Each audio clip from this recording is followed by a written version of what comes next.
Oh, cool. Oh, So whoa, check this out. This is the map. Nice. This is huge. This Oh is my new, God. and this gives you kind of a look at the area and everything you can do in this area. Oh, that's so cool.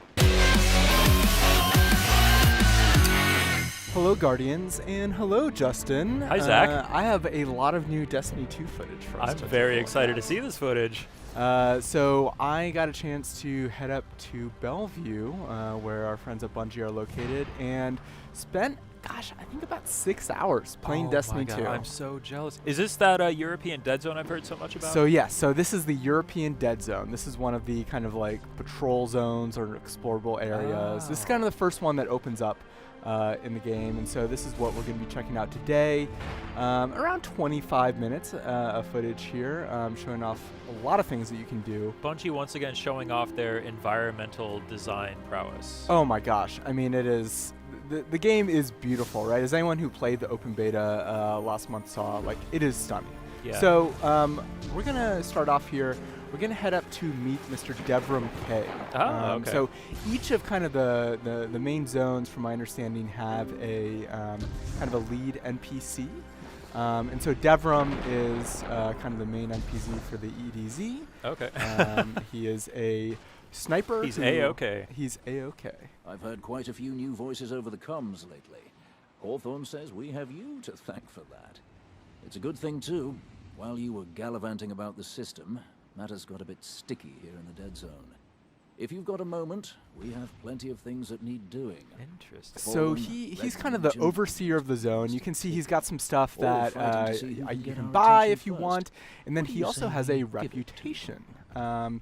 So there are a bunch of activities that you can do in these zones, and as part of the reward for them, as well for kind of exploring the space, you can get these EDZ tokens and these little dust-like things that you can turn into him, increase your reputation. You get a nice fancy engram. Oh, cool. Oh, So whoa, check this this out. is the map. Nice. This is huge. This Oh is my new, God. and this gives you kind of a look at the area and everything you can do in this area. Oh, that's so cool. Oh, I wanted something like this so badly in Destiny 1. Yep, well, now they have delivered. And not only have they given you a map, but they've put in a ton of things on there. So we're going to check out most of these today, but kind of the first big thing that is completely new to these zones are what are called adventures. First of all, you can see a public event timer, by the way, Justin. How about that? Yeah, thank goodness. So adventures are, I guess you can think of them as side quests, sort of. The story team at Bungie kind of described them saying that, like, if the campaign is a novel, and kind of the story that you're experiencing in the campaign is kind of this like big, robust, story that takes place over multiple chapters. Yeah. Adventures are short stories, so these are kind of like self-contained little adventures that still have cool. characters and VO, and you learn more about the thanks world for and about the checking in, you two. characters. We had Devram's our speaking fill of to you a Red lot Legion through most of them, patrols but and you can foreign pick them up just raids. kind of anywhere You can in use a the spot of world. help with both. And one thing that is interesting, I did a little edit there, took a little detour on the map, but one thing that's interesting is that when you first go to this zone, there's kind of a certain set of adventures that are available to you. But as the campaign progresses, as the story goes on, other ones kind of open up, Oh, cool. corresponding to light level. So we can run over to, try not to judge my shooting abilities too harshly. Oh, and I see that next to the enemy name, it has an icon next to them. I assume that shows like what race they are. So that's like the Fallen insignia. Yeah, I think it's also. So here's another thing that's new. These are high value targets. Oh, nice. So these are kind of new elite enemies that are positioned throughout the world. You can see when they're nearby, there's going to be a little piece of text that pops up on screen at the bottom that says like a high value target has landed nearby. Yeah, I saw that earlier. So there you go. Nice. Take that guy out. And when you kill him, you see a high value target has dropped his plunder. So there you go. So cool.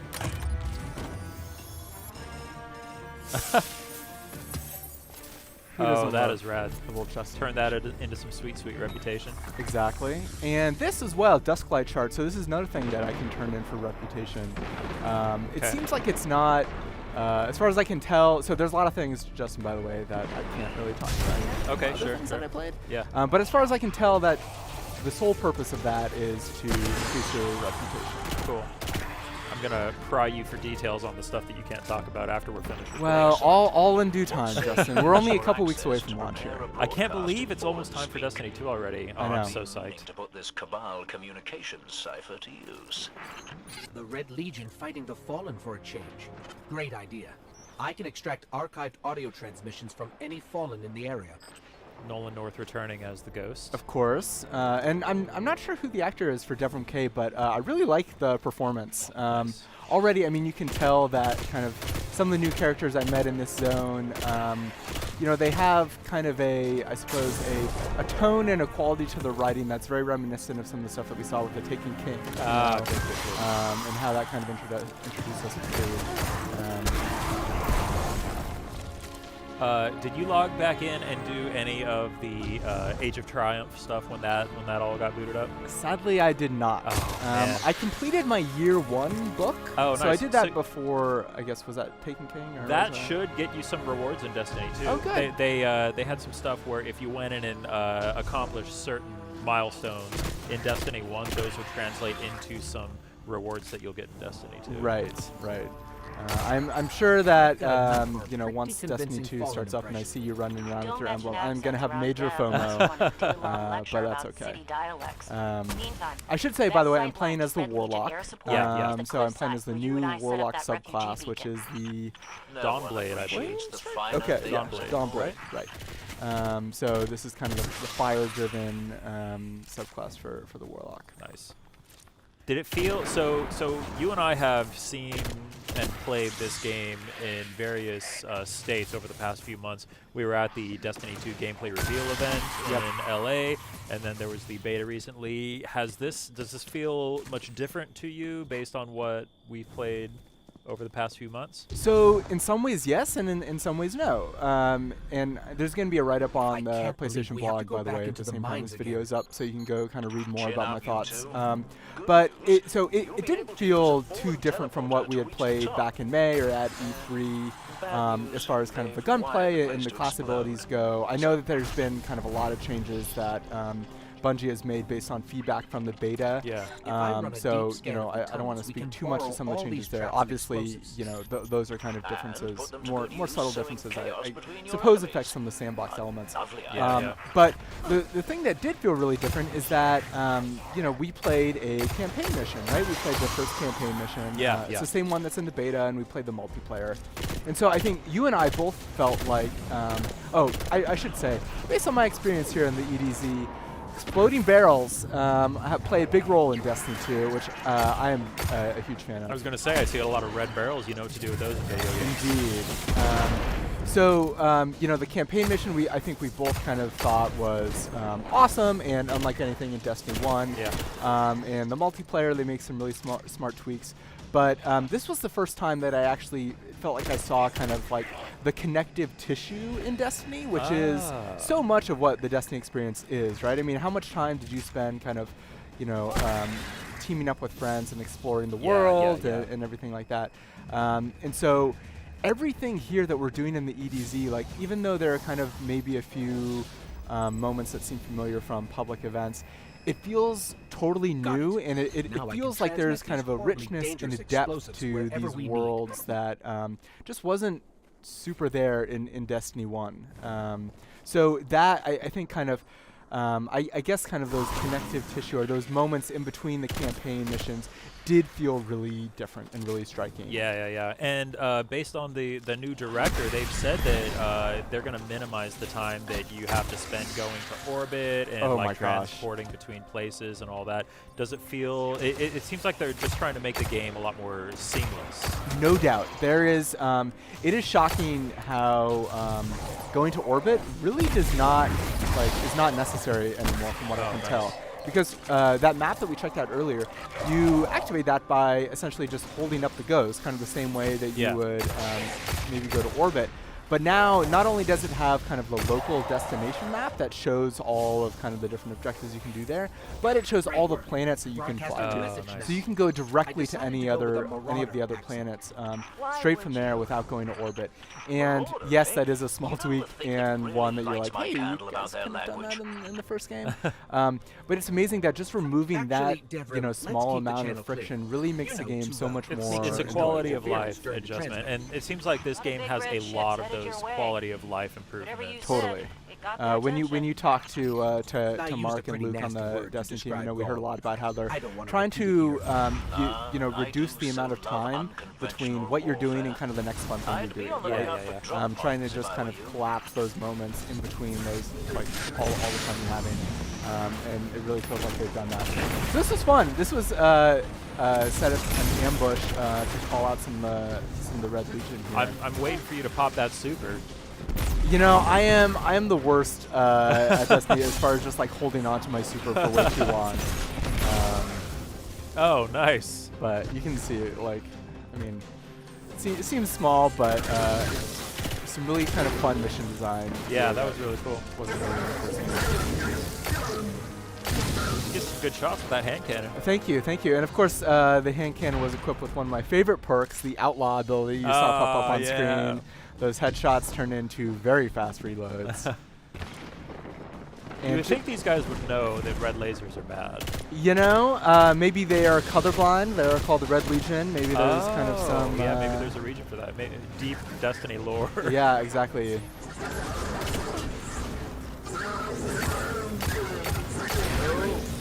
Nice. Yeah, so this is still that same adventure that we... This is that we all started the same adventure. So, Nice. It's taken us to a couple of different environments.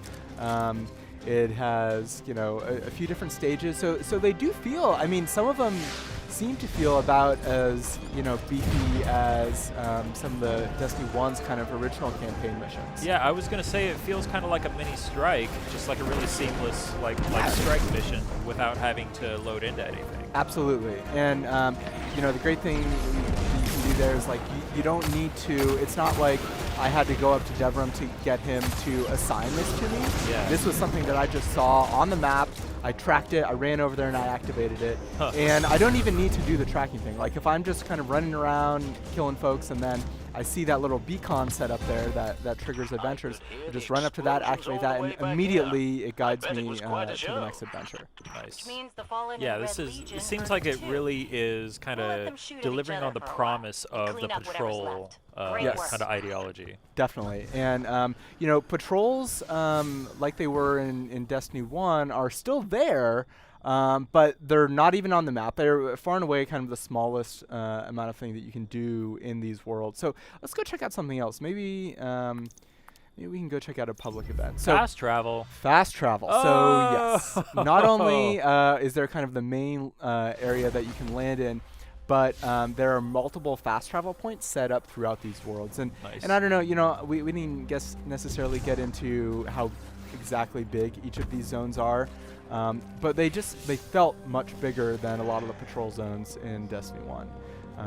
And maybe it's the fact that you can always bring up your map and see exactly where you are in the geography that helps out. Yeah, I mean, being able to fast travel, such a simple addition to the game. Even just having a map and being able to see all that stuff, this is already just getting me even more pumped for this game. Totally.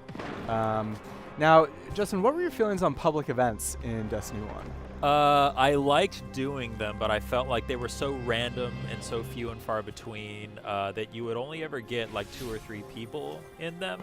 So I think that having them pop up on the map and be more visible there will lead to increased activity, make it easier for people to find them and predict them and go in with them. Totally.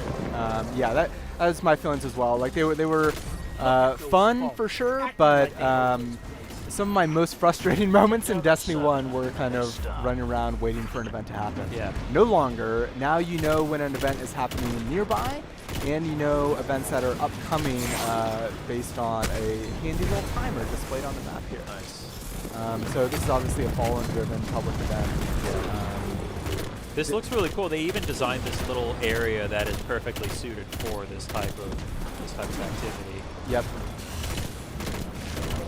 So one of the coolest things about public events, aside from just making them easier to find and easier to access, is that there are now hidden objectives that can lead to a heroic version of a public. What? So this is entirely new in Destiny 2. There are now heroic public events. And so I think I triggered this here, but I don't exactly know how. So basically there are things that you can do that are not messaged at all to the player that kind of upgrade the public event. So there you go, join a heroic event. I don't know how that happens, but as far as I can tell, you can only learn about these through experimentation and through kind of. It looks like maybe that one was killing all the ads or something. Yeah, maybe killing all like the support servitors started up there. Unfortunately, they were not very happy and teleported me up there, and good use of it. Oh man! Alas, I was gonna say like you like recovered from it. Yeah, not so much. But yeah, so okay, so I died a lot here. So in the interest of time, let's fast forward. Very wise. But yeah, so heroic public events, you can do certain hidden objectives. It upgrades them, and it adds typically like maybe a new boss or a new elite enemy that you have to take out. It becomes substantially more difficult. But of course, if you can defeat that heroic public event, then you get an even better reward. You know? Nice. At the end of regular public events, chests appear now, but I think there's an extra special chest that appears if you complete the heroic public event. Oh, that is so cool. So that is amazing. And some of the other ones that I saw that we don't really show here, they use some gameplay mechanics that are kind of reminiscent of some of the things that you're doing in raids. So I think part of it is maybe to help train you for experimentation in that way. Oh, nice. So let's look at some other things on the map here. There are a couple other two small icons there that are not trackable. These are things that are called regional chests, which are what I'm going for here, and then lost sectors. Okay. So regional chests are represented by those kind of four little corners there. And these are chests that are just hidden throughout the world, that are kind of marked on your map, but they can be marked in maybe deceiving ways. So for this one, I had to kind of poke around, do some platforming, and there the look chest at that. is. It's a gold chest. There you go. And it has that icon on there as well. So not necessarily a ton of gameplay around there, but cool. just kind of furthers, kind of motivates you to explore those worlds, to peek into those doors and those corners that you might not have otherwise. I'm glad that it gave you those tokens too, something that could actually be useful. I remember in Destiny 1, if you found the gold chest after you were already leveled up, you still got those like base level early game rewards and just scrap them immediately. Exactly. So now there's a lot more of those gold chests, and they're marked on the map there. So the other thing is lost sectors. I had some trouble finding this one, so in the interest of time, we'll fast forward a little bit. But lost sectors are these kind of hidden areas that are not immediately visible, kind of just running around the world, that hide elite enemies and large chests. So they require a lot of exploration, kind of a shocking amount, actually. Like, I never would have poked around this area. Like, there's this whole drainage area that is under this map that I never would have known unless I'd known to look for a lost sector here. But this is not the chest, by the way. We're still getting there. But each lost sector is kind of guarded by a named enemy. Yeah, that's nice, right? Green shader, though. I mean, come on. A named enemy that is next to a chest. The chest cannot be opened unless you defeat the named enemy and get their cache codes. Okay. So it says here on the map, lost sector discovered. Cool. And it felt like in Destiny 1 there were kind of perhaps some areas that were somewhat built out, but there wasn't really anything there. Yeah. So lost sectors feel like they fulfill that promise in my mind.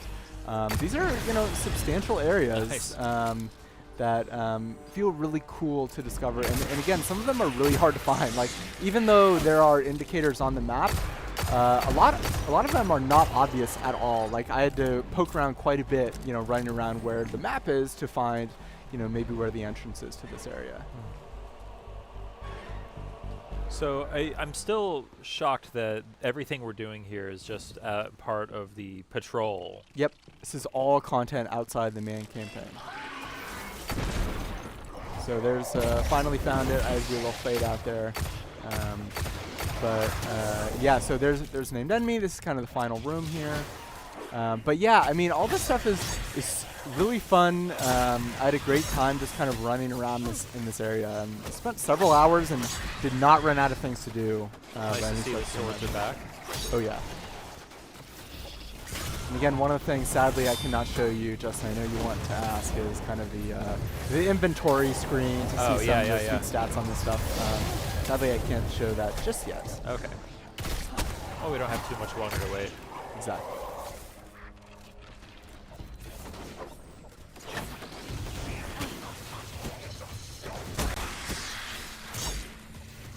I will say that I got to create this character and level him up to level 20 here, and I feel so that is one of the new abilities, right? You hold circle for anyone that played the beta. Yeah, healing rift. It's amazing how much that changes my gameplay style as someone that tends to use support classes. I chose the Warlock because I did not, I main a Titan, and so, I wanted to save a little bit of that. But yeah, take some of the support utility that the Titan had in Destiny 1 and transfers it to, I think, a character that makes more sense to have that kind of ability.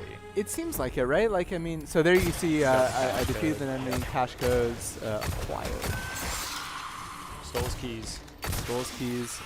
Well, I think we're wrapping up here in a little bit, Justin. Any kind of other questions or anything else? I mean, I have a lot of questions. I don't think you're going to be able to answer most of them. But I'm happy to tell you no. I am really excited at the prospect of patrols in Destiny 2. It looks like they're far more fleshed out, lots more to do rather than just kind of running around, killing stuff, doing patrol missions here and there. I'm really excited to just kind of hang out here with my friends and cruise around and do some adventures and check out some lost sectors. Yep. It looks like they've really made this a much more worthwhile experience. Totally. And even stuff that isn't kind of, necessarily progression driven or anything, there are a bunch of scannable kind of lore elements hidden throughout the world here, throughout these zones that you just stumble on by exploring. And again, I think that Bungie's kind of done a really good job of adding stuff in there to really get people to actually explore and to poke at the seams and see where the game takes you. So let's level up here. Hey, there we go. Oh, nice. Finally, let's see some rewards here. Wait, do you get to pick? No. Oh, you're just previewing the potential I think this is here. the potential stuff here. Yeah. Gotcha. But yeah, I mean, this is the European Dead Zone. I'm cool. exploring it for just a little bit.